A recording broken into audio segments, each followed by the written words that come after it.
Bismillahirrahmanirrahim. Assalamu alaikum dear students. Today lecture is about tenses of class 9. In these sessions we will study about tenses active and passive voices. So first of all we should deal with active voices of the tenses.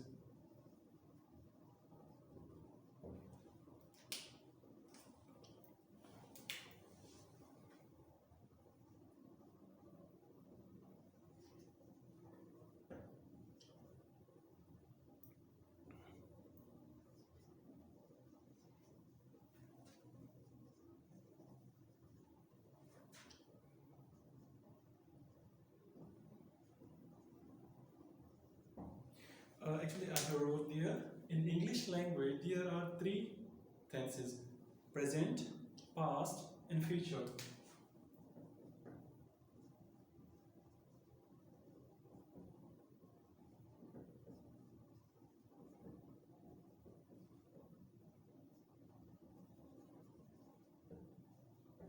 So, I will discuss one by one. Like present tense, which deals about the present situation, the present actions of the performer. And in past tense, we studied about the past, like when somebody is performing anything, any actions in a past world, in a past time, we call it past tense. And actually, like in future tense, when somebody is want to perform anything in a future tense, like in future time, we call it future tense.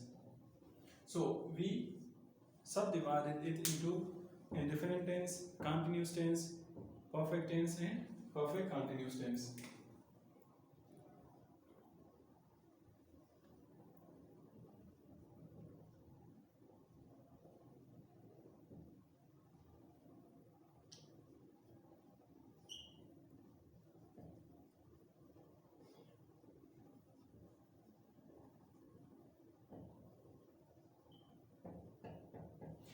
So most of the time, many students ask about that what we call it for the what we use for this in Urdu, like in indefinite tense, we will say mutlaq, or simply we can say sada. In continuous, jari, perfect, mukammal, and perfect continuous, mukammal jari. So we have to deal one by one with it.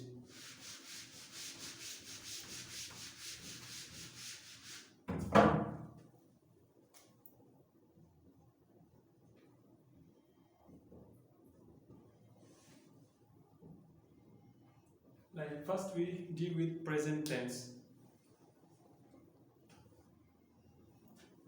So first of all, we should talk about present indefinite tense.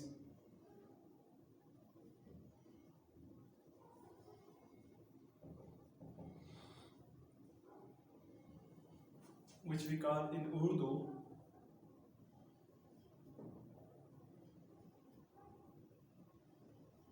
फिलहाल मुतलक और फिलहाल सादा. So for it, like in Urdu,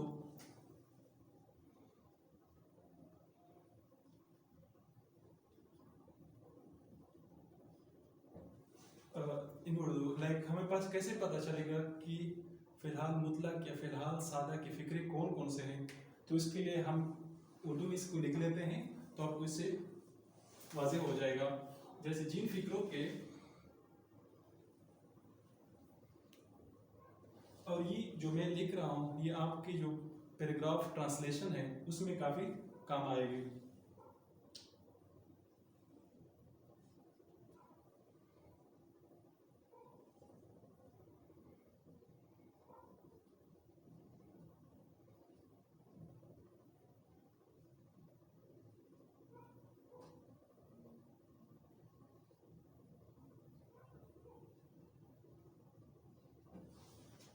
ताहे, तेहे, तीहे और ताहों, for example हमारे पास एक मैं school जाता हूँ, हम क्रिकेट खेलते हैं, वो खाना पकाती हैं, मैं खत लिखता हूँ।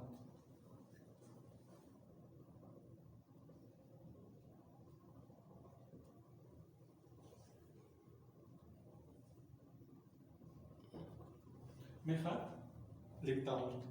अच्छा, इसके लिए अब इंग्लिश में हमारे पास कैसे होगी? इसमें इंग्लिश में जो सिंपल स्ट्रक्चर है, कंटिन्यूस नेगेटिव स्ट्रक्चर है और इंट्रोगेटिव स्ट्रक्चर है, वो क्या होगी? अब इसको हम आगे डिटेल के साथ पढ़ते हैं बेटा।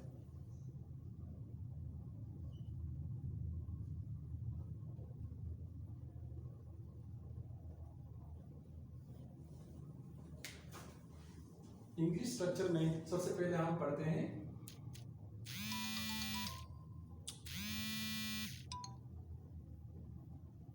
सिंपल स्ट्रक्चर को। सिंपल स्ट्रक्चर क्या हो गया हमारे पास? सबसे पहले हमारे पास सब्जेक्ट होगा, फिर उसके बाद वर्ब की फर्स्ट फॉर्म होगी प्लस ऑब्जेक्ट होगा।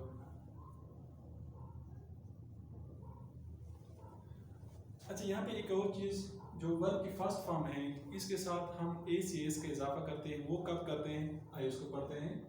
अगर हमारे पास सब्जेक्ट में ही, शी, इट या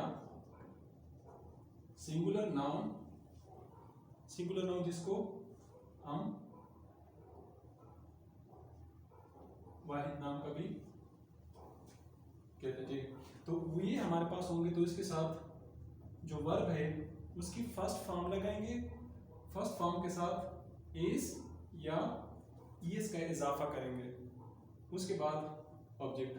फॉर एग्जांपल मैं खत लिखता हूँ, या इसकी जगह अगर हम कर लेंगे वो खत लिखता है।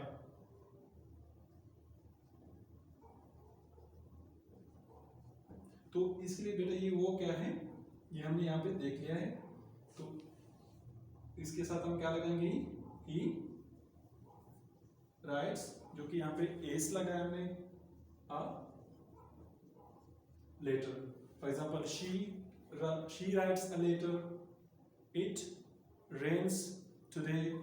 सिंगुलर नाउन हमने अली का नाम यूज किया है, so like Ali writes a letter. Is it clear बेटा? तो होप सो आप लोगों ने इसको नोट कर लिया, समझ आ गई होगी। तो इसको आगे नेक्स्ट स्टेप पे चलते हैं, जो कि हमारे पास नेगेटिव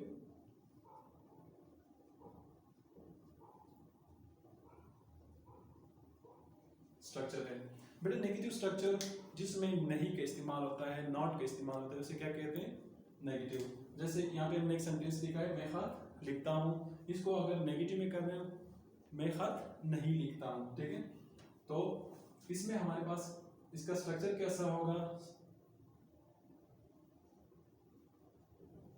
सब्जेक्ट प्लस डू या does plus not plus verb की कौन सी फॉर्म?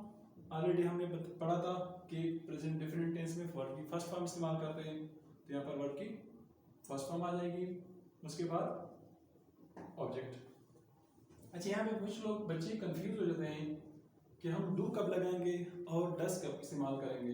अगर हमारे पास सब्जेक्ट प्लूरल हो, फॉर एग्जांपल दे, वी, आई, या एक या दो से ज़्यादा नाम हो, एक या दो से ज़्यादा नाम हो, जैसे अली एंड उसामा, तो उसके साथ हम डू नॉट लगाएंगे।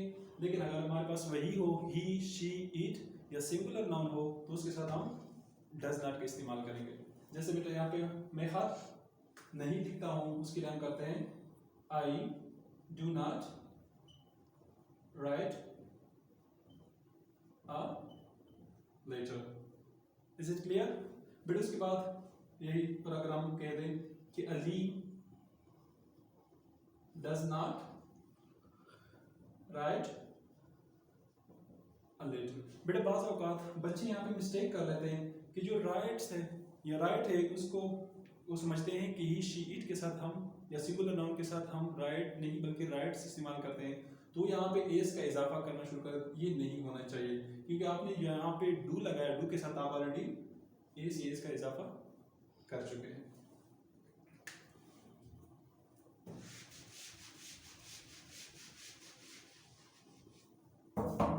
बेटा उसके बाद हमारे पास है इंट्रोगेटिव।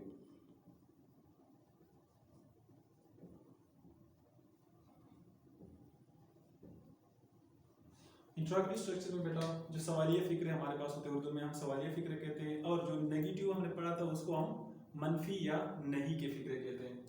तो बेटा इंट्रोगेटिव में हमारे पास डू और डस को फिक्र के स्टार्ट में ले आते हैं। और यहाँ पे एक चीज नोट करनी है कि जो डू है डी जो है वो कैपिटल होनी चाहिए, डस का भी डी कैपिटल होनी चाहिए, क्योंकि फिक्रे के स्टार्ट में कोई भी वर्ड आप लिखते हो वो हमेशा कैपिटल होनी चाहिए। प्लस सब्जेक्ट प्लस वर्ब की फर्स्ट फॉर्म प्लस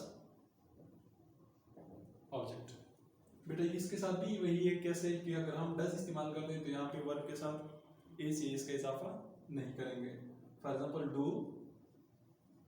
अली, और यहाँ पे जो अली है उसका मैंने ए कैपिटल लिखा है, क्योंकि प्रॉपर नाउन हमेशा हम कैपिटल से ही स्टार्ट करते हैं। Do Ali right